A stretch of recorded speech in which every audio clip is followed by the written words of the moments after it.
From the moment I moved into my suburban community, I thought I had found paradise. Tree-lined streets, manicured lawns, and a homeowners association that promised to keep everything orderly and harmonious. The neighborhood looked perfect from the outside, but the first sign of trouble came within months. A bright yellow notice was taped to my front door, a fine for a non-compliant mailbox decoration. It was a simple flag, hardly noticeable, but apparently enough to break the rules. At first, I tried to brush it off. After all, every community has rules. But then the fines kept piling up. A flower pot slightly off-center, a garden gnome that the HOA deemed out of theme, and even my lawn being half an inch taller than the allowed 3 inches above regulation. Each fine came with a letter that felt more like a threat than a warning, and each letter was signed by the same stern, unyielding HOA president who seemed to thrive on making residents miserable. I began noticing the patterns. Every complaint, every fine seemed absurdly petty, yet they followed a perfect chain of bureaucracy that gave the HOA the appearance of legitimacy. The president, a woman known in the neighborhood for her lavish parties and polished appearances, had a team of enforcers who seemed to delight in meticulously inspecting each property. They were armed with cameras, measuring tapes, and a level of scrutiny that felt invasive and almost obsessive. The more I saw, the more I realized this wasn't just about keeping the community tidy. Something deeper was going on.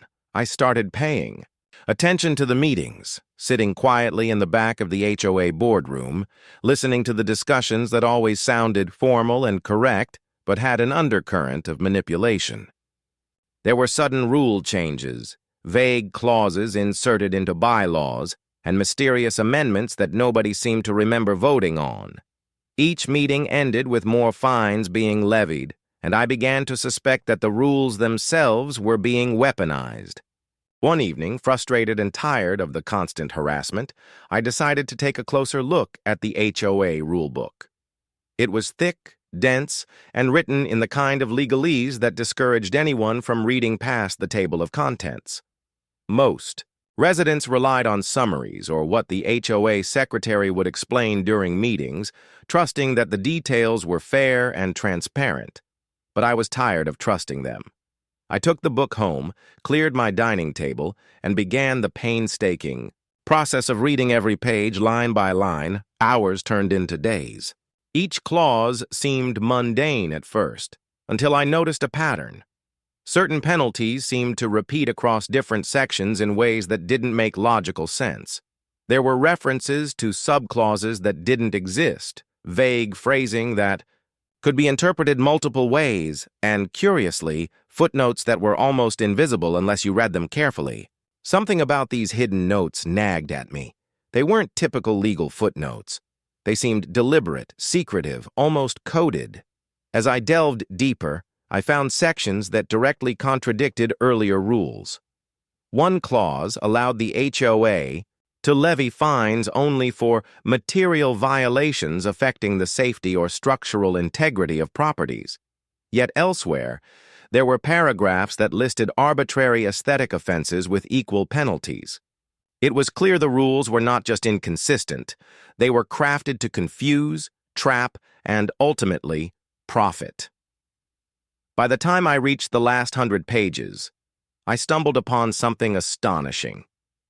Buried in the fine print of the bylaws was a clause that effectively gave the board unlimited discretionary power over fines, but only if certain conditions were met, conditions that the HOA had engineered to always appear met. The wording was cunning, almost poetic in its deception. It was clear that no ordinary resident would ever find this unless they were obsessive, diligent, and willing to read every word with suspicion. I realized then that the fines weren't random. They were a calculated mechanism. The HOA president and her board had found a loophole hidden deep within the rulebook that allowed them to enforce fines at will while maintaining a veneer of legality. This wasn't a mistake. It was corruption encoded into the very fabric of the community. I felt a mix of fear and exhilaration. Fear because exposing this could make me a target, but exhilaration because, finally, I had found proof. That night, I sat alone in my living room, staring at the highlighted clauses and scribbled notes. Each mark on the page was a piece of a puzzle that, when completed, could unravel the HOA's carefully constructed power.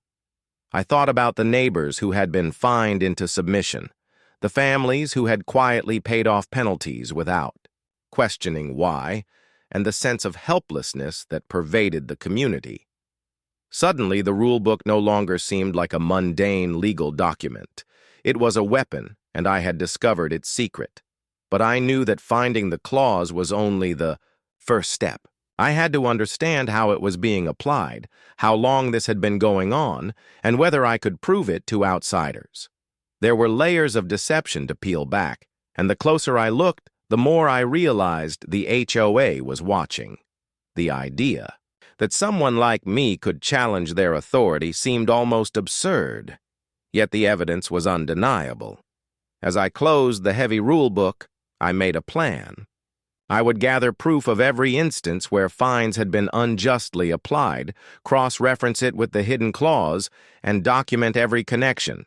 If I could do this, I could expose the system for what it really was, a scam hidden in plain sight, dressed up as civic duty. But I also knew I had to be careful. The HOA had influence, connections, and a team of enforcers who could retaliate if they suspected I was onto them. I went to sleep that night with the rulebook on my nightstand, my mind racing. I had uncovered a secret, but uncovering a secret was never the same as exposing it. The next steps would require courage, strategy, and, most importantly, patience. I was no longer just a resident. I was an investigator, a seeker of truth, and potentially the only person brave enough to challenge the most powerful entity in our quiet suburban streets. The path ahead was dangerous, and the more I thought about it, the more I realized that the HOA had woven its web not just around houses and lawns, but around fear itself. And yet, armed with knowledge, I felt a strange sense of empowerment. The question was no longer whether I could find the hidden clause. The question was whether I could use it to topple a system that had ruled our neighborhood with invisible iron fists for years. As dawn broke over the manicured streets, I looked out my window at the yellow notice still stuck to my front door. It seemed almost comical now, like a small warning in a much larger war. The HOA thought it was in control, but I had found the truth hidden in the rulebook. And truth, I realized, was a far more dangerous weapon than any fine could ever be, the torture. First chapter of my discovery had ended, but the story was just beginning. I now faced the daunting task of turning knowledge into action, of tracing the patterns of corruption and preparing for the inevitable confrontation with those who believed. They could hide behind bylaws and signatures. What I had uncovered was explosive, and I knew that once I began to expose it, there would be no turning back. After the initial shock of discovering the hidden clause, the real work began. I realized that knowing the rule existed was only half the battle. To expose the HOA, I needed evidence, irrefutable, documented, and undeniable. But the deeper I delved, the more I realized just how meticulous the board had been in covering their tracks. Every violation, every fine, every official notice had a veneer of legitimacy. The HOA had perfected the art of plausible deniability. Started with a simple step: collecting every notice that had ever been sent to my property. They were all neatly filed in my mailbox over the months, each printed on official letterhead, each signed, each threatening escalating penalties. I scrutinized each one, cross-referencing dates, times, and the nature of the violations. Almost immediately, patterns emerged. There were repeated instances where two neighboring homes received contradictory fines for the same type of violation.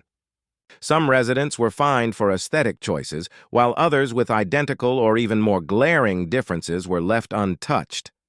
Next, I turned to the community itself. I began speaking discreetly with neighbors, carefully avoiding anyone too close to the board or known to be loyal to the president. What emerged was staggering.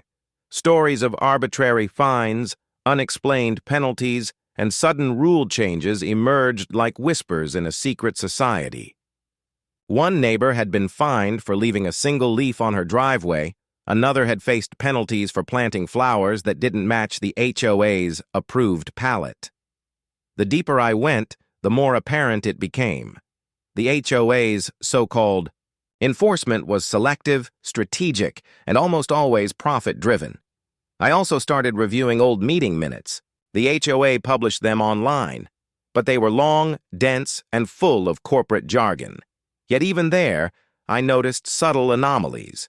References to amendments that did not appear in the bylaws, votes that were undocumented, and clauses that suddenly appeared in enforcement letters but had never been formally presented.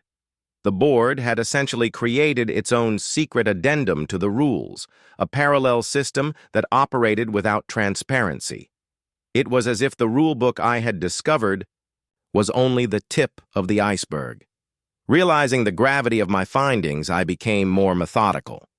I photographed every notice, saved copies of online documents, and began creating a timeline that linked fines to specific clauses. Using spreadsheets, I tracked which residents were fined, for what, and under which ambiguous rule. Slowly, a damning pattern emerged. The fines weren't random. They followed a strategic model designed to instill fear, maintain control, and enrich the board through fees and penalties. Every month I could predict almost exactly who would be targeted, next simply by analyzing the patterns. The more evidence I gathered, the more I noticed the subtle ways the HOA maintained control beyond fines. Surveillance cameras appeared overnight at community entrances. Volunteers, who were in reality board loyalists, walked the streets, noting minor infractions and reporting them. Even casual gatherings in yards were subject to scrutiny. The HOA had somehow inserted rules limiting non-approved social events, giving them the power to fine people for parties, barbecues, and even children's birthday decorations. It became clear that the board operated almost like a micro-government with its own rules, laws, and punishments. They had created a culture of fear where residents were too intimidated to question authority, let alone challenge fines.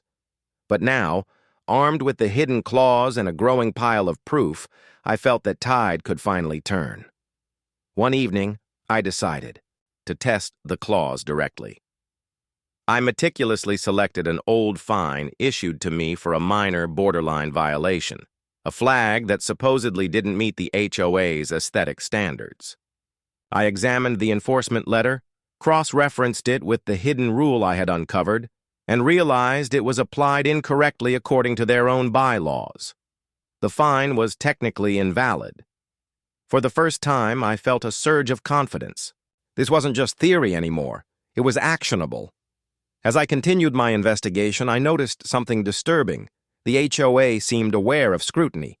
Notices began arriving at odd times, often with veiled warnings about monitoring compliance. It was subtle, a psychological tactic to keep me from digging further. But rather than intimidating me, it fueled my determination. Every document I saved, every pattern I noted, became a weapon in the invisible war against them. I also began to observe the social dynamics within the neighborhood. Residents who had once been outspoken were now quiet, afraid of retaliation or additional fines. The HOA had effectively neutralized dissent, but there were cracks. Some longtime homeowners, frustrated by repeated unfair treatment, were beginning to grumble quietly at board meetings. I realized that if I could expose the systemic abuse, I could ignite a domino effect, empowering these residents to demand accountability. The biggest breakthrough came when I discovered a second hidden clause buried in the financial section of the bylaws. This clause, linked to discretionary fines, explicitly allowed the board to funnel collected penalties into community improvement funds, but without any oversight or transparency. In other words, Every fine issued not only reinforced their control, but also secretly enriched the HOA leadership. The corruption was deeper and more structured than I had initially imagined. Now fully aware of the extent of their manipulation, I shifted my focus to strategy. I began documenting every connection between the fines, the hidden clauses, and the patterns of selective enforcement. Using diagrams, charts, and timelines, I constructed a detailed map of the HOA's abuse. Every piece of evidence was carefully categorized: illegitimate fines, manipulated meetings, selective enforcement, and covert financial gain.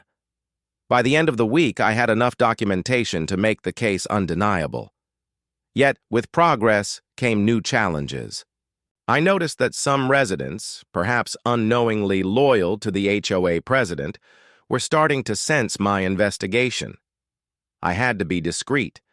Every step, every meeting, every phone call was calculated to avoid detection. The stakes were rising, and the HOA's power was palpable, but so was my resolve. I was no longer simply collecting evidence, I was preparing to reveal a carefully hidden scandal. The chapter of discovery had transitioned into a chapter of strategy. I had uncovered the hidden clause, traced patterns of abuse, and documented systemic corruption. What remained was the final and most dangerous phase, exposing the HOA to the public, holding the board accountable, and navigating the inevitable backlash that would follow. But for the first time, I felt a sense of control. Knowledge had shifted. The balance of power, even if only slightly, and the neighborhood that once seemed perfectly orderly was now a web of deception waiting to be unraveled. The end of this chapter left me at a crossroads. I had the proof, I had the plan, and I knew what needed to be done. But the confrontation was looming. Exposing a system so entrenched in secrecy would not be easy, and the HOA would fight to protect its hidden empire.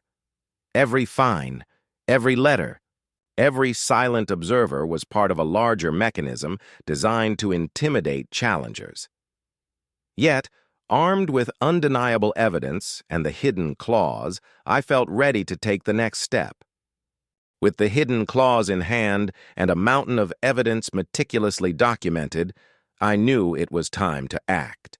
The HOA had operated in shadows for years, wielding fines and rules as weapons, silencing dissent and enriching themselves at the expense of the residents. But now the veil could be lifted. I had crossed the threshold from discovery and investigation into confrontation, and there was no turning back. My first step was strategic dissemination. I compiled a comprehensive report, complete with scanned notices, annotated bylaws, and charts illustrating the pattern of selective enforcement. Every arbitrary fine, every manipulated clause, and every misapplied rule was laid bare. The report was precise and impossible to ignore. It didn't rely on opinion, only facts. I knew that once residents saw the evidence, their reaction would be immediate and uncontrollable. I began by distributing the report to trusted neighbors, those who had quietly suffered under the HOA's control but feared retaliation. Their reaction was swift and unanimous: outrage, disbelief, and a sudden surge of courage. For months, they had whispered in private, wondering if anyone would challenge the board's authority. Now, with undeniable proof in their hands, the fear that had shackled them dissolved into resolve. They wanted action. They wanted justice. Next came the public exposure. I submitted the report to local news outlets, highlighting the hidden clause and the systematic abuse of power. The story caught attention immediately. Headlines screamed about the HOA's secret rules, arbitrary fines, and covert enrichment. The neighborhood, once quiet and orderly, erupted in uproar. Meetings were flooded with residents demanding answers. Phones rang constantly, emails poured in, and the board suddenly found itself under a microscope. The HOA president, previously untouchable, scrambled to defend the system she had carefully built. She claimed the fines were legitimate enforcement and that the hidden clause was standard legal practice, but the evidence was stacked against her. The secret discretionary powers, the selective enforcement, and the unexplained financial gains were undeniable. Residents were armed with copies of notices, charts, and timelines that mapped every abuse, leaving no room for plausible deniability. As meetings escalated, tensions reached a boiling point. Residents confronted the board with every document I had compiled. Arguments flared, tempers rose, and the carefully controlled aura of authority began to crumble. The president's previously confident demeanor faltered under scrutiny. Every attempt to redirect blame or discredit the evidence failed. The secret weapon the board had relied on for years, the fear of fines, was now turned against them, weaponized by the very residents they had oppressed. But the exposure didn't end with anger and confrontation. The scandal prompted formal investigations. Local authorities and legal advisors began reviewing the bylaws, the enforcement records, and the financial allocations tied to fines. They confirmed what we had suspected all along. The HOA had systematically abused its power, violating both transparency laws and its own rules.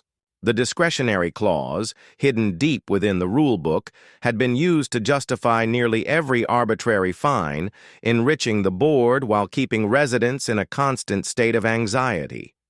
The fallout was immediate. The board was forced to resign, fines were rescinded, and the hidden clause was officially struck from the bylaws. Residents finally regained control over their community. The neighborhood, which had felt like a controlled, suffocating environment, transformed overnight into a space of empowerment and accountability. People spoke freely again, repaired their gardens without fear, and shared stories of the harassment they had endured for years. The psychological weight lifted almost instantly, replaced by relief and a sense of justice served. I watched the neighborhood reclaim itself with a mix of satisfaction and astonishment. What had once seemed untouchable, the secretive, iron-fisted HOA, had crumbled under exposure. The residents, who had lived in fear of fines, now realized their collective power. The scandal had awakened a sense of community and vigilance, a lesson that rules and authority must always be questioned and held accountable. Yet the experience left deeper marks. Some residents were wary, knowing the board might attempt a comeback or legal retaliation. Others were emboldened, using the Mao incident to advocate for stricter transparency measures in future associations. For me, the journey from curious resident to investigator and whistleblower had transformed my perspective. I understood the importance of knowledge, the power of careful observation, and the courage required to challenge entrenched systems. The hidden clause that once gave the board control had now become a symbol of triumph for truth and accountability. As the weeks passed, the community slowly healed. Gardens flourished without interference. Residents spoke openly at meetings, and the aura of fear evaporated. The Rulebook, once a tool of control, was rewritten with transparency, clarity, and fairness. Every clause was now visible, understandable, and enforceable only in genuine circumstances, not manipulated for profit or control. The HOA, which had hidden corruption within its bylaws, had been dismantled, and the lesson resonated beyond our streets. I often think back to that first yellow notice taped to my door, the one that triggered this entire journey. What seemed like a minor inconvenience became the catalyst for a profound revelation. The hidden clause, the piles of fines, the pattern of selective enforcement, all of it revealed the vulnerability of communities to those who hide power behind rules. But it also showed the resilience of ordinary people when armed with knowledge and determination. In the end, the neighborhood emerged stronger, wiser, and more united. The HOA scandal became a cautionary tale, a story shared widely among residents, legal observers, and even neighboring communities. It was a testament to the idea that corruption thrives in secrecy but falters in the light of exposure. And as for me, I had transformed from a frustrated resident into the person who dared to read every word, uncover the truth, and inspire a community to reclaim its power. The rulebook now sat on my shelf, not as a symbol of fear, but as a reminder of the journey. The hidden clause had been exposed, the fines rescinded, and the system reformed. And while the HOA had once controlled the neighborhood with invisible chains, it was now the residents who held the real authority, knowledge, vigilance, and unity.